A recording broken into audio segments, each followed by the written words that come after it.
Il faut qu'il y ait une co-construction dans le centre-ville. On est très demandeurs. Eh bien, j'imagine. Donc il faut que vous soyez des partenaires, pas des gens qu'on va voir une fois de temps en temps pour des calendriers de fin d'année, des vrais partenaires, avec lesquels on travaille au quotidien.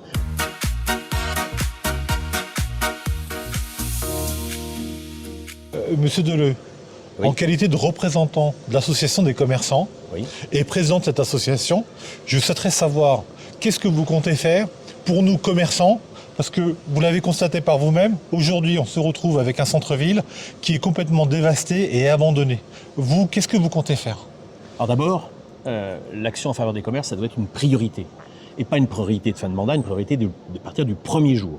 Ça veut dire, un plan d'urgence en matière de propreté, un plan d'urgence en matière d'éclairage, un plan d'urgence en matière de sécurité et un plan d'urgence en matière de stationnement.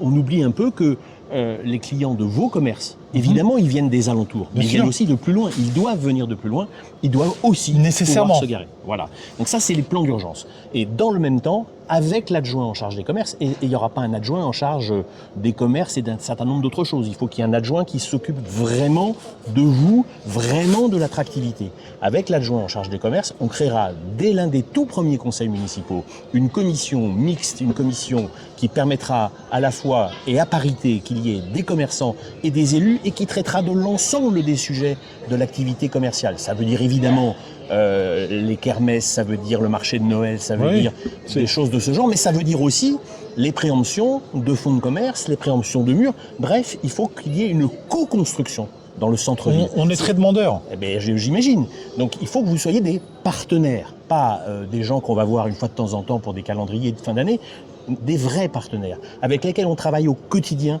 pour bâtir vraiment quelque chose de neuf, quelque chose de plus vert, quelque chose de plus agréable, dans lequel les Noiséens trouveront les bons commerces. Un Noiséen aujourd'hui qui va au conservatoire avec ses enfants, il ne trouve pas de commerce à proximité. On en souffre réellement. Voilà. Vraiment que les gens viennent. Ça veut dire qu'il faut une ambition.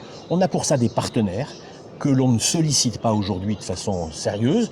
L'État, avec les projets de soutien des commerces en centre-ville, la métropole, tout ça c'est de l'argent, c'est des moyens, il faut y aller, il faut vraiment une volonté politique. On va changer complètement de façon de procéder.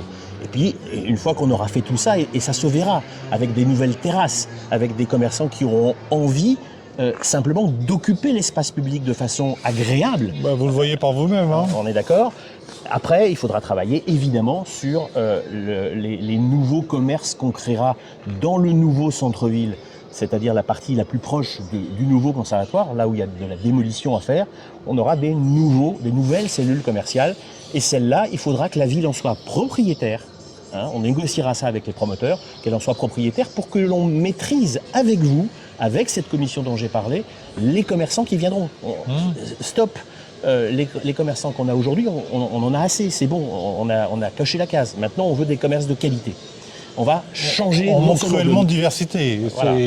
On va changer de méthode et on va changer d'ordre des priorités. Vous devez devenir la priorité, ou en tout cas l'une des grandes priorités du mandat. Merci.